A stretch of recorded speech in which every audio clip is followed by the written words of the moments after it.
춘희야, 그 여자는 위험한 사람이야. 나라를 위해 넘겨줘야 해.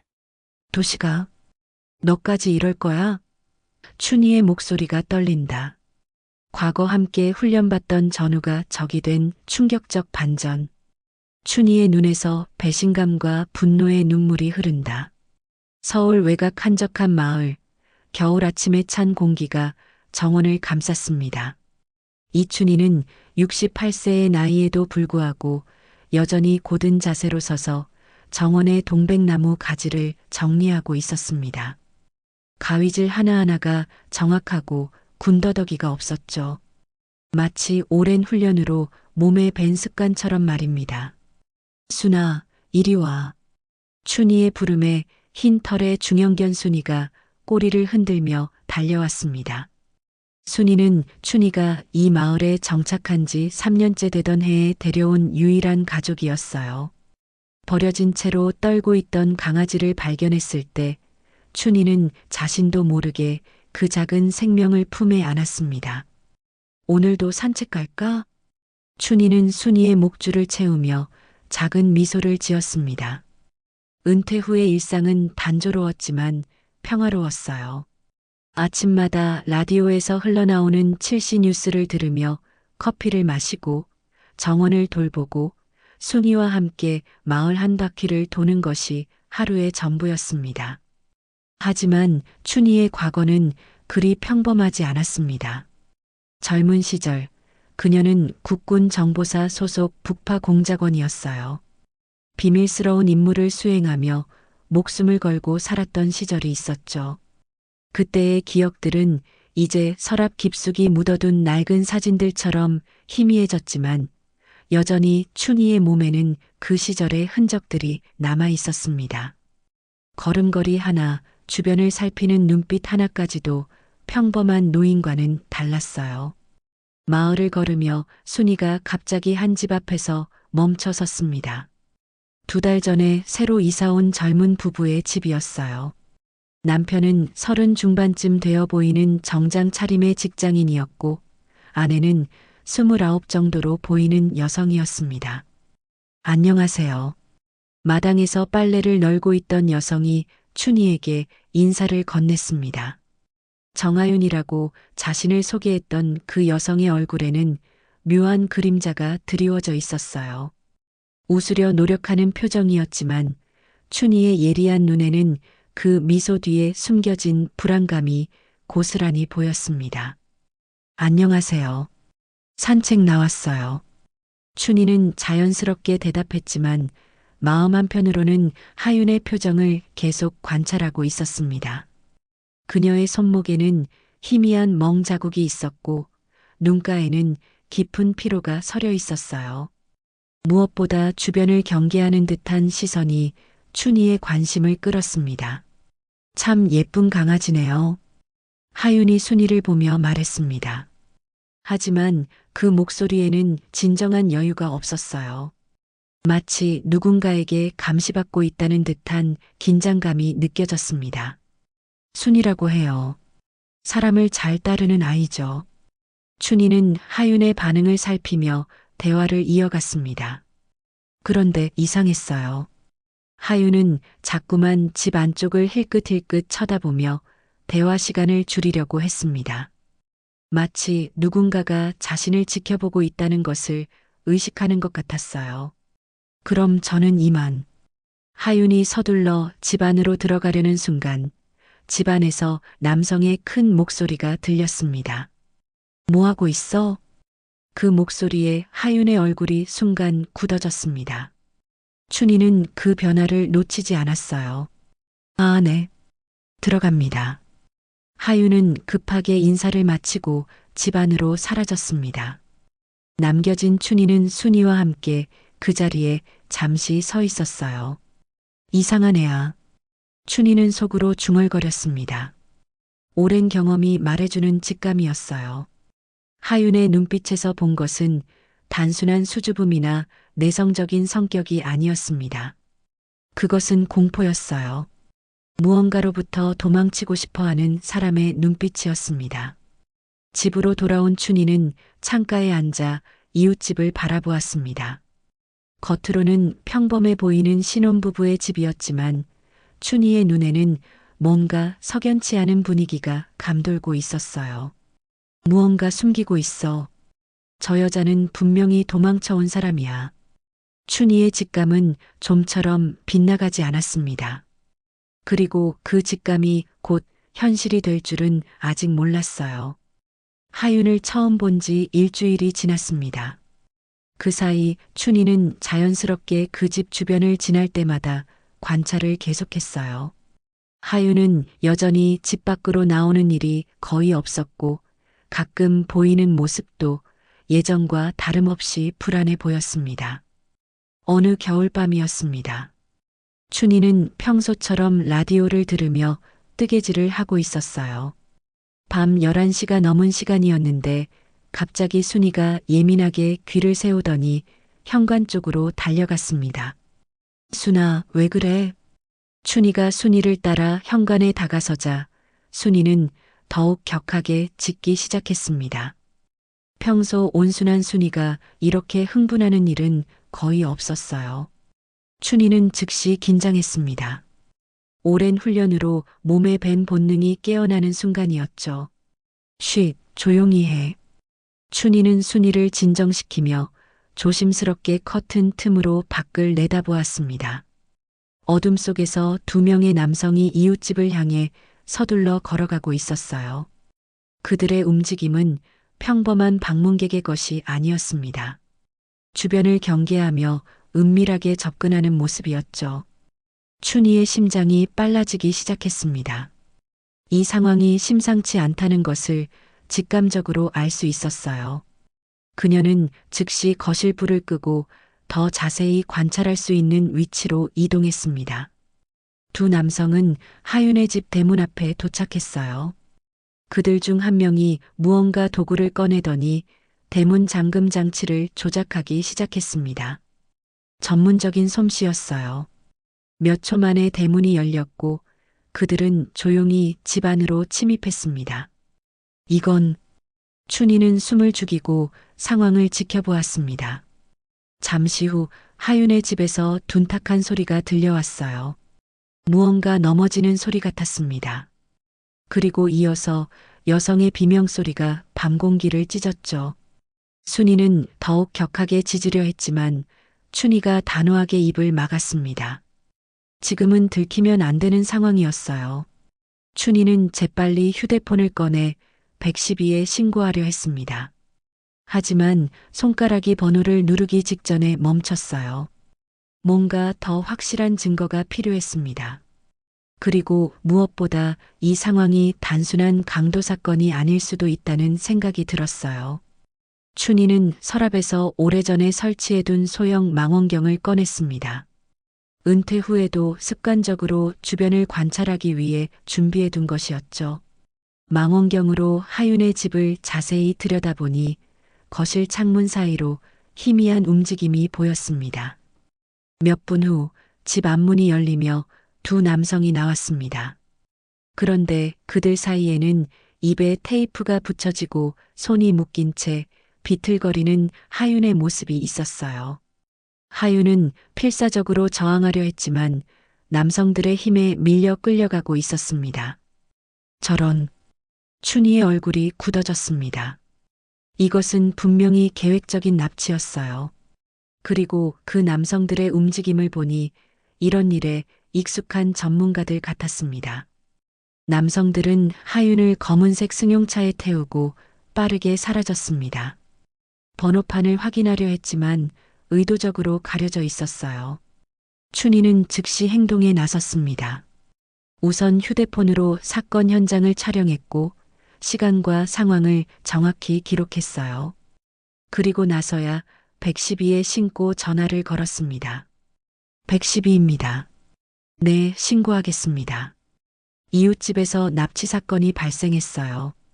어떤 상황인지 자세히 말씀해 주세요. 춘희는 목격한 내용을 차근차근 설명했습니다. 하지만 상대방의 반응은 생각보다 미온적이었어요. 혹시 가정 내 문제일 수도 있지 않을까요? 부부싸움이나. 아닙니다.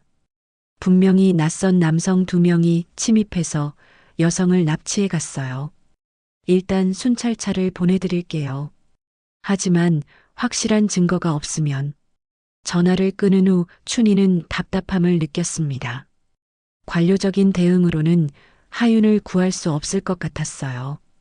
춘희는 순이와 함께 하윤의 집 앞으로 나갔습니다. 대문은 열려 있었고 현관문도 반쯤 열린 상태였어요.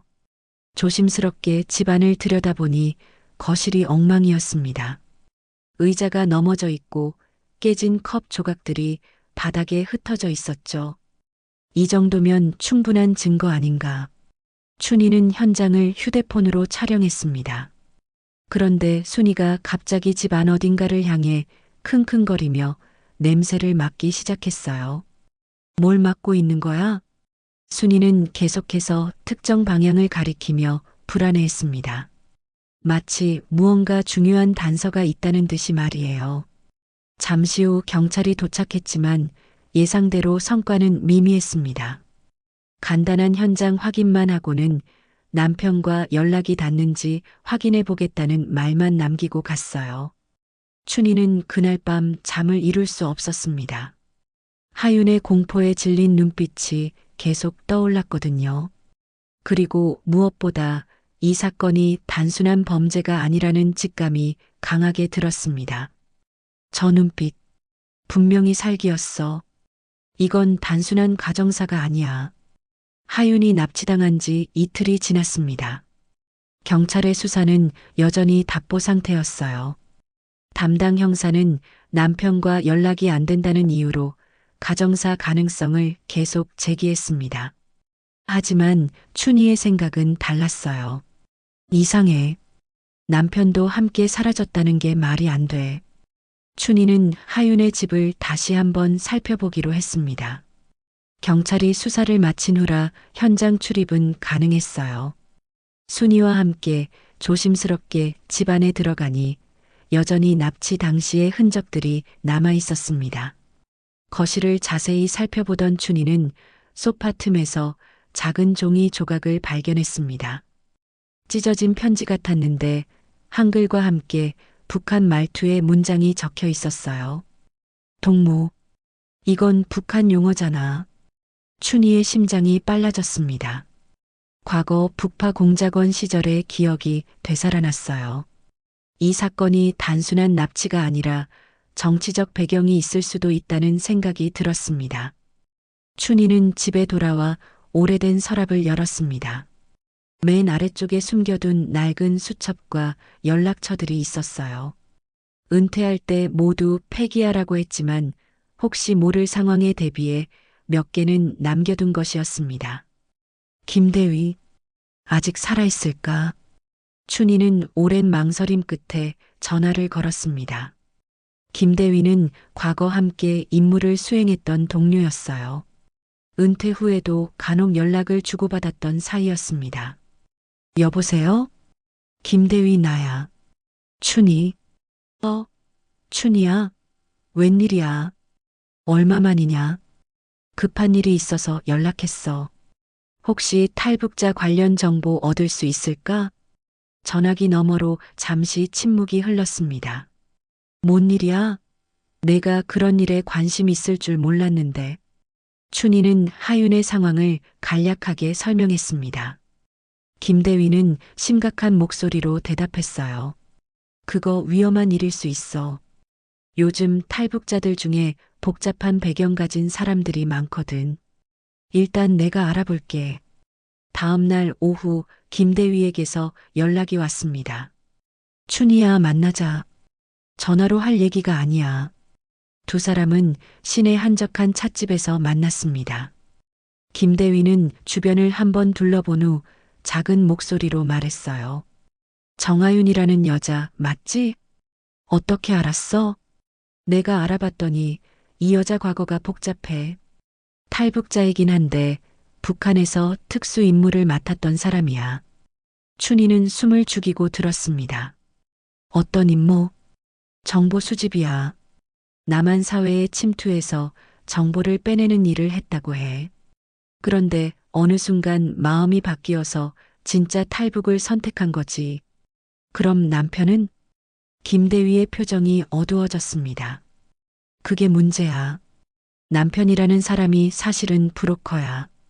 탈북자들을 관리하고 감시하는 일을 하는 조직의 중간 관리자지. 겉으로는 하윤을 보호한다고 했지만 실제로는 감시하고 있었던 거야. 그럼 이번 납치도 아마 하윤이 뭔가 위험한 정보를 가지고 있거나 아니면 조직에 불리한 증언을 할 가능성이 있다고 판단한 것 같아. 그래서 제거하려는 거지. 춘희는 충격을 받았습니다. 단순히 도움이 필요한 이웃이라고 생각했던 하윤이 이렇게 복잡한 배경을 가진 사람이었다니요. 그럼 경찰은 왜 제대로 수사 안 하는 거야? 이런 일은 일반 경찰선에서 해결되지 않아. 국정원이나 다른 기관들이 개입해야 하는데 그들도 함부로 움직이지 않거든. 너무 민감한 문제니까. 집에 돌아온 춘희는 깊은 고민에 빠졌습니다. 하윤을 구하고 싶었지만 이 일에 개입하는 것이 옳은 일인지 확신이 서지 않았어요. 하지만 하윤의 절망적인 표정이 계속 떠올랐습니다. 그때 순이가 다가와서 춘희의 무릎에 머리를 기댔습니다. 마치 용기를 내라고 격려하는 것 같았어요. 그래, 포기할 수는 없지. 춘희는 결심을 굳혔습니다. 다시 한번 김대위에게 연락했어요. 김대위, 나 혼자서라도 해볼게. 미쳤나? 혼자서 뭘 할 수 있다고. 나도 한때는 그쪽 일 했잖아. 완전히 잊어버린 건 아니야. 김대위는 한참을 망설이다가 말했습니다. 정말 마음 먹었다면 옛날 장비들 좀 구해줄 수는 있어.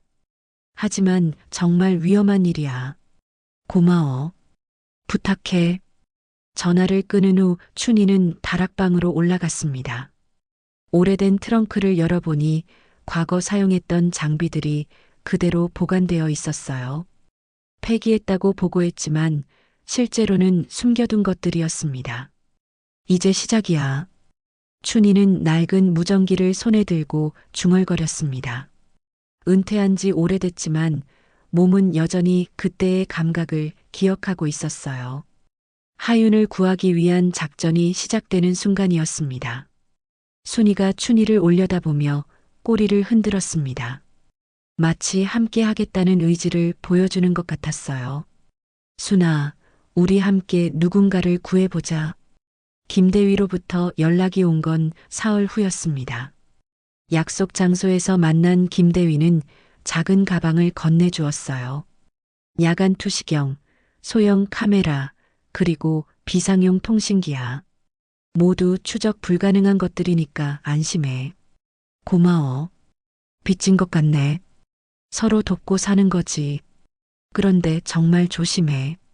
상대가 만만한 놈들이 아니야.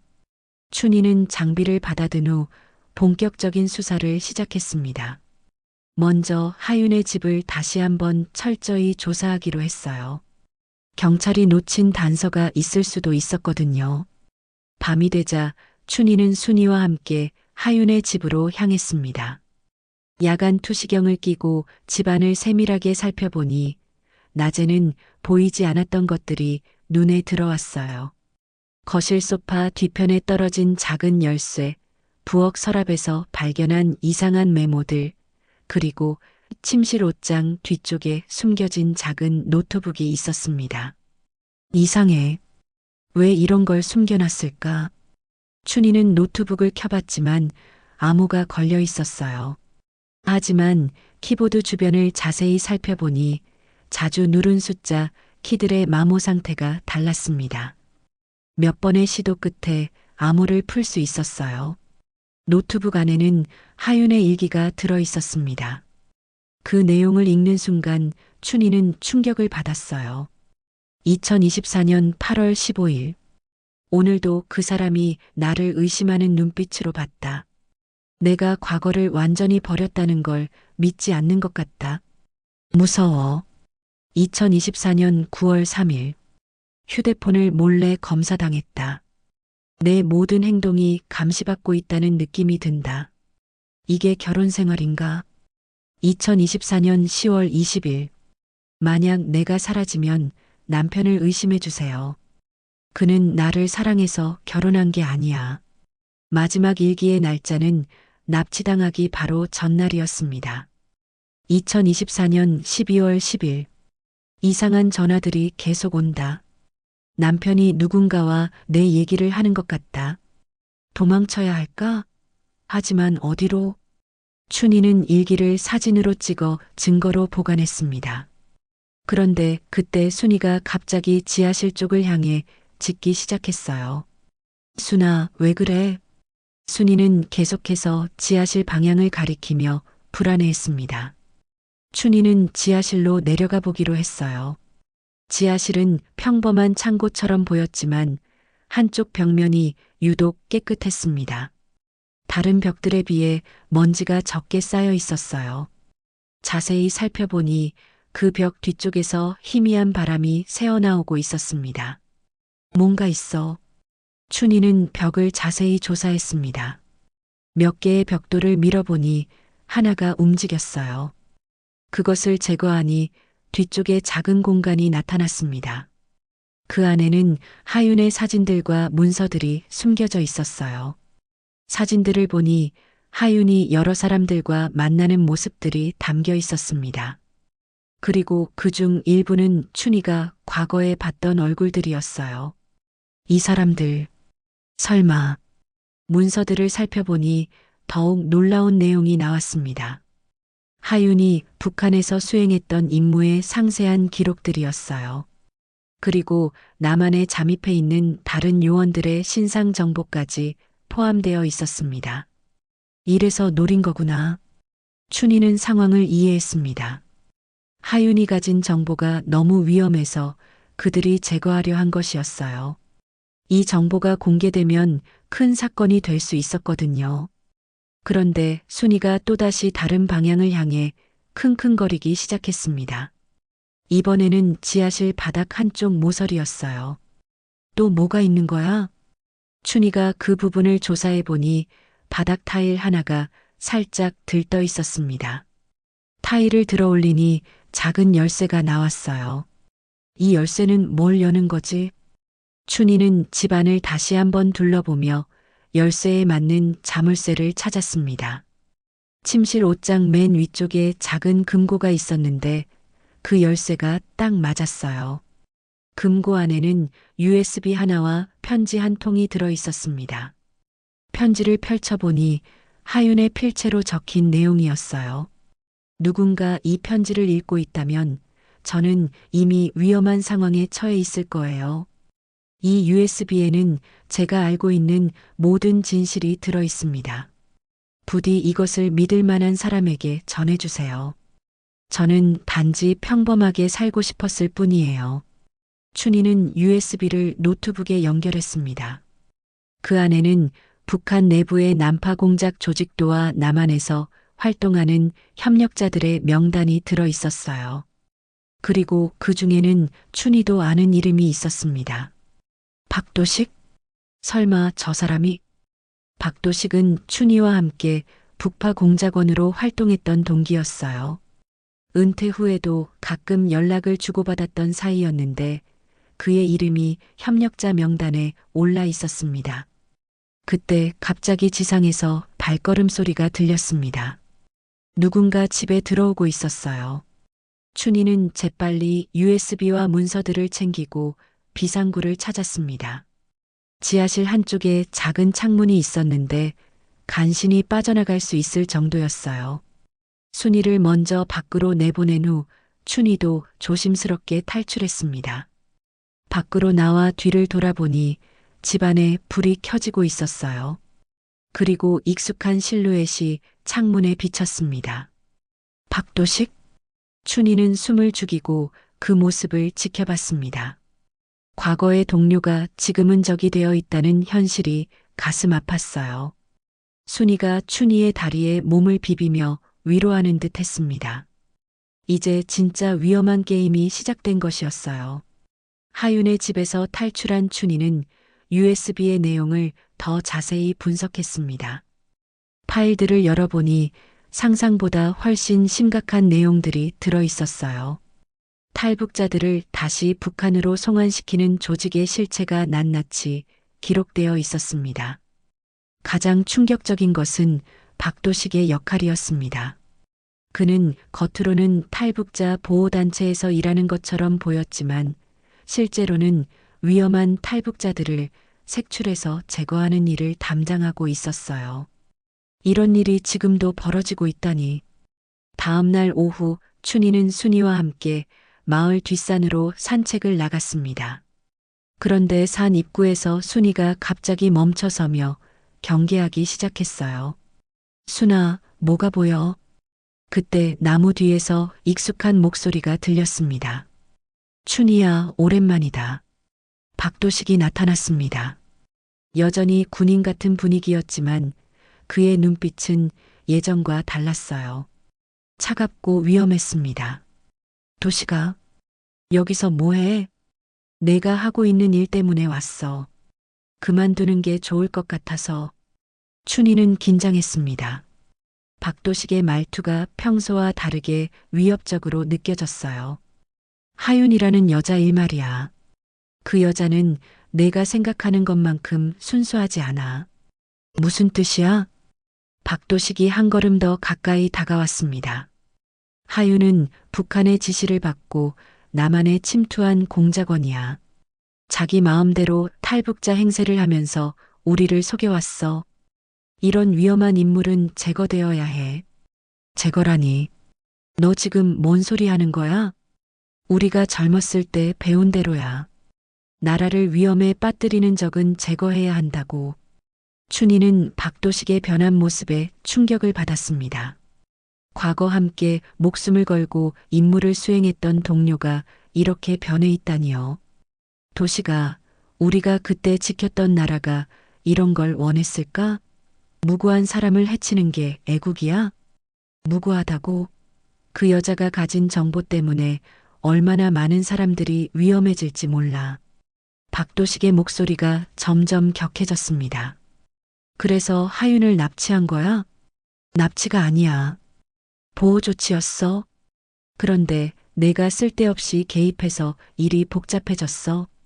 하윤은 어디 있어? 그건 내가 알 필요 없어.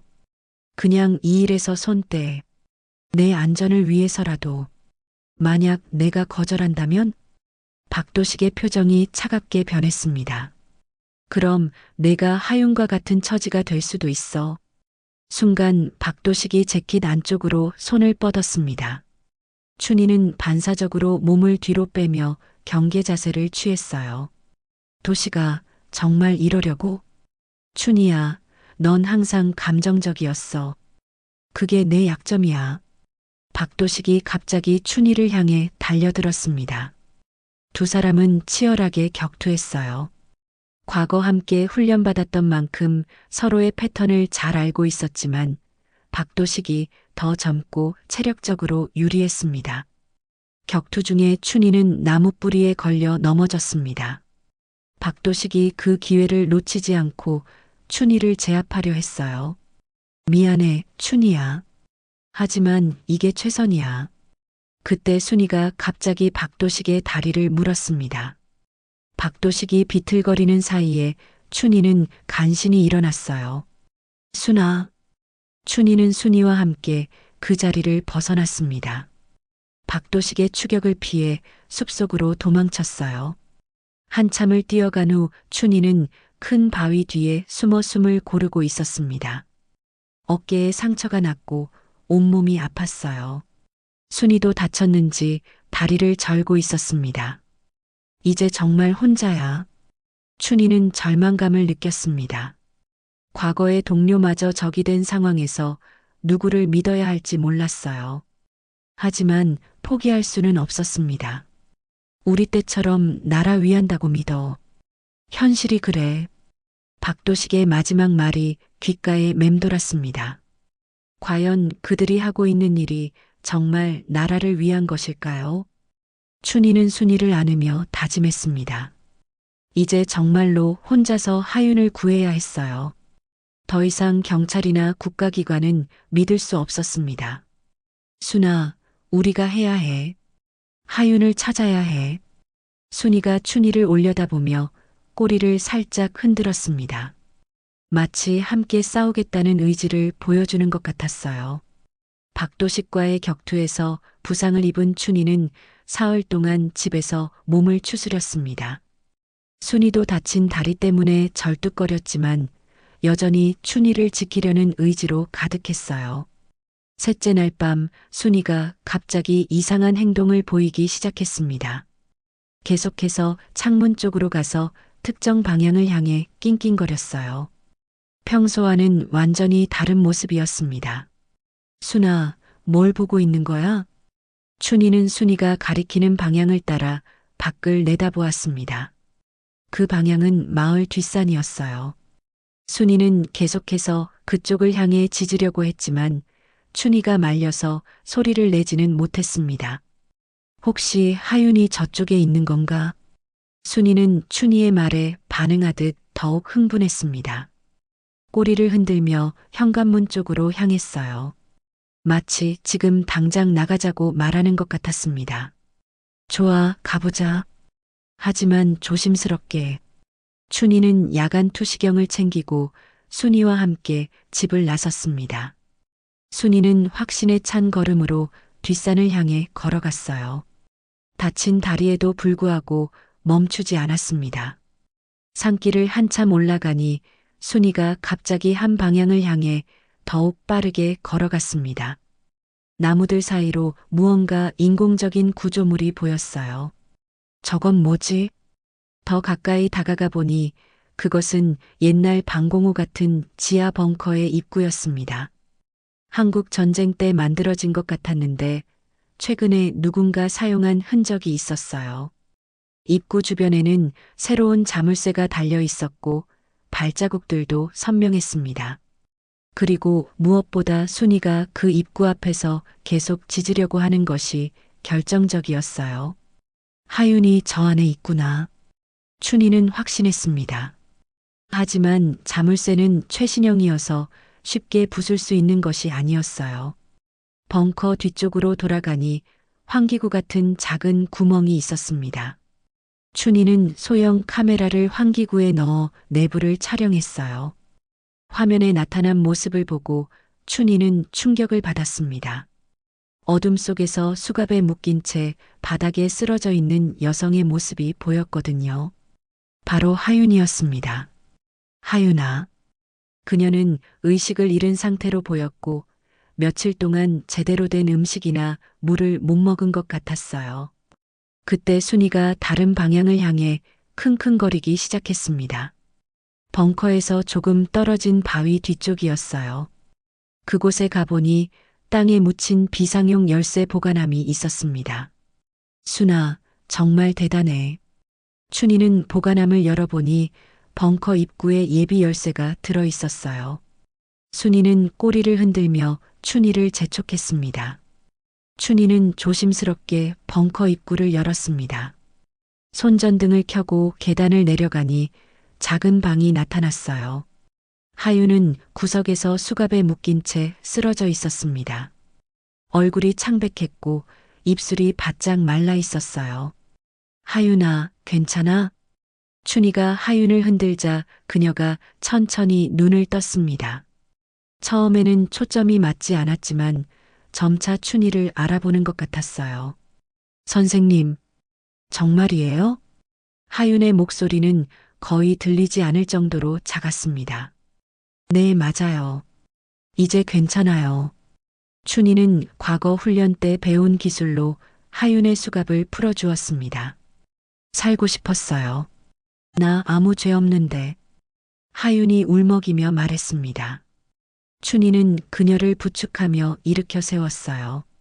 그땐 명령이었지만 지금은 내 선택이야. 널 살려야 해. 춘희는 하윤에게 물을 마시게 하고 간단한 응급처치를 해주었습니다. 하윤은 며칠 동안 제대로 먹지 못해 매우 약해져 있었어요. 선생님, 고마워요. 정말로. 아직 끝나지 않았어요. 여기서 나가야 해요. 춘희는 하윤을 부축하며 벙커 밖으로 나왔습니다. 순이가 반갑게 꼬리를 흔들며 맞이했어요. 하지만 춘희는 불안했습니다. 하윤을 구했지만 박도식과 그의 조직이 가만히 있지 않을 것이었거든요. 진짜 위험은 이제부터 시작되는 것이었습니다. 하윤 씨, 힘내요. 우리 함께 이겨내야 해요. 하윤이 고개를 끄덕였습니다. 비록 몸은 약해졌지만 그녀의 눈에는 다시 희망의 빛이 돌아오고 있었어요. 하윤을 구출한 춘희는 서둘러 그녀를 집으로 데려왔습니다.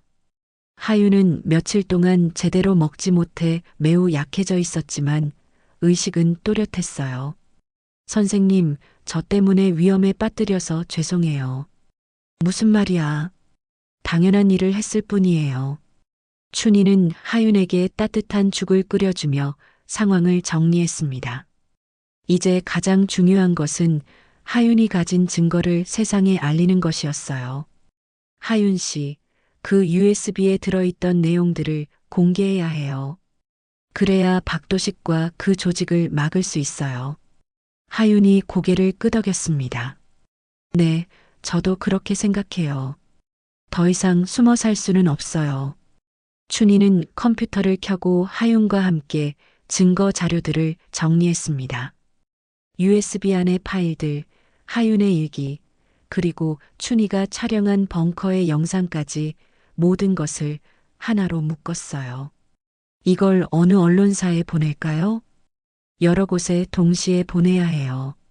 하나만 보내면 압력으로 묻힐 수 있어요. 두 사람은 밤새 작업했습니다. 주요 신문사, 방송국, 그리고 시민단체까지 총 10곳에 이메일을 보낼 준비를 마쳤어요. 자, 이제 보내볼까요? 춘희가 전송 버튼을 누르려는 순간 갑자기 집 밖에서 차 소리가 들렸습니다. 여러 대의 차가 동시에 멈춰서는 소리였어요. 순이가 갑자기 긴장하며 짖기 시작했습니다. 온 것 같네요. 춘희는 창문 틈으로 밖을 내다보았습니다. 검은색 승용차 세대에서 남성들이 내리고 있었어요. 그중 한 명은 박도식이었습니다. 하윤 씨, 뒷문으로 나가요. 아니에요. 이제 더 이상 도망치고 싶지 않아요. 하윤의 목소리에는 확고한 의지가 담겨 있었습니다. 하지만 위험해요. 선생님이 저를 구해주셨잖아요. 이제 제가 용기를 낼 차례예요. 그때 현관문을 두드리는 소리가 들렸습니다. 춘희야, 나다. 문 열어. 박도식의 목소리였습니다. 춘희는 하윤을 보호하기 위해 앞으로 나섰습니다. 뭐하러 왔어? 내가 잘못 생각하고 있는 것 같아서 말하러 왔어. 그 여자는 정말 위험한 사람이야. 위험한 건 너야, 도식아. 춘희가 문을 열자 박도식과 함께 온 남성들이 집 안으로 들어왔습니다. 모두 전문적인 느낌의 사람들이었어요. 춘희야, 마지막으로 기회를 줄게. 그 여자를 우리에게 넘기고 이 일에서 손 떼. 안 돼. 그럼 어쩔 수 없지. 박도식이 손짓을 하자 다른 남성들이 춘희와 하윤을 향해 다가왔습니다. 그 순간 하윤이 앞으로 나섰습니다. 잠깐요. 제가 할 말이 있어요. 너 같은 배신자의 말은 듣고 싶지 않아. 배신자라고요? 저는 단지 평범하게 살고 싶었을 뿐이에요. 하윤의 목소리가 떨렸지만 굳건했습니다. 당신들이 하는 일이 정말 옳은 일인가요? 사람들을 납치하고 협박하는 게 애국이에요? 박도식의 표정이 어두워졌습니다. 내가 뭘 안다고 그런 말을 해? 저는 알아요. 당신들이 얼마나 많은 무고한 사람들을 해쳤는지. 하윤이 USB를 꺼내 보여주었습니다. 이 안에 모든 증거가 들어있어요. 그리고 이미 여러 언론사에 보냈어요. 박도식의 얼굴이 순간 굳어졌습니다. 뭐라고? 네, 맞아요. 당신들의 모든 범죄가 곧 세상에 알려질 거예요. 춘희가 옆에서 덧붙였습니다. 도식아, 이제 끝이야. 더 이상 무고한 사람들을 해치지 마. 박도식이 분노에 찬 표정으로 춘희를 바라봤습니다. 너 정말 끝까지 가려는 거구나. 그래, 끝까지 갈 거야. 박도식이 갑자기 춘희를 향해 달려들었습니다. 하지만 이번에는 춘희가 준비되어 있었어요. 재빨리 박도식의 공격을 피하고 반격했습니다. 두 사람이 격투하는 사이 하윤은 휴대폰으로 112에 신고했습니다. 여보세요? 신고하겠습니다. 집에 괴한들이 침입했어요. 다른 남성들이 하윤을 막으려 했지만 순이가 그들을 향해 달려들었어요. 비록 작은 개였지만 용맹하게 싸웠습니다. 순아, 춘희와 박도식의 격투는 치열했습니다. 하지만 이번에는 춘희가 더 냉정했어요. 감정에 휩쓸리지 않고 차근차근 박도식을 제압해 갔습니다. 도식아, 아직 늦지 않았어. 그만두고 자수해. 절대 안 돼. 우리가 하는 일이 옳다고. 옳다고? 하윤 같은 무고한 사람을 납치하는 게 옳은 일이야? 박도식이 마지막 발악을 했지만 결국 춘희에게 제압당했습니다. 그때 마침 경찰 사이렌 소리가 들렸습니다. 하윤의 신고를 받고 출동한 것이었어요. 경찰이 도착하자 상황은 일단락되었습니다. 박도식과 그의 부하들은 모두 체포되었어요. 도식아, 우리가 같은 편이었잖아. 박도식이 수갑을 차면서 마지막으로 춘희에게 말했습니다. 그땐 나라였고 지금은 사람이다. 난 사람을 지킨다. 춘희의 대답에 박도식은 더 이상 말하지 않았습니다. 하윤이 춘희의 손을 잡았습니다. 선생님, 정말 고마워요. 선생님 덕분에 새로운 삶을 시작할 수 있게 됐어요. 당연한 일을 했을 뿐이에요. 순이가 두 사람 사이로 와서 꼬리를 흔들었습니다. 모든 위험이 끝났다는 것을 아는 것 같았어요. 박도식과 그의 조직이 체포된 지 한 달이 지났습니다. 하윤이 제공한 증거들은 언론을 통해 대대적으로 보도되었고 탈북자들을 이용한 불법 조직의 실체가 세상에 드러났어요. 춘희의 집에는 아침마다 전국 각지에서 온 편지들이 배달되었습니다. 대부분이 감사 인사였어요. 하윤을 구한 용기 있는 행동에 대한 격려와 응원의 메시지들이었습니다. 선생님, 또 편지가 왔어요. 하윤이 우편함에서 편지 다발을 가져왔습니다. 그녀는 이제 완전히 회복되어 춘희 곁에서 새로운 삶을 시작하고 있었어요. 이렇게 많이 올 줄 몰랐네. 춘희는 미소를 지으며 편지들을 받아들었습니다. 그 중에는 다른 탈북자들이 보낸 편지도 있었어요. 하윤의 용기 덕분에 자신들도 숨어 지내던 공포에서 벗어날 수 있게 되었다는 내용이었습니다. 선생님 덕분에 많은 사람들이 도움을 받았어요. 아니야, 하윤 씨가 용기를 낸 덕분이지. 두 사람은 함께 편지들을 읽으며 따뜻한 아침 시간을 보냈습니다.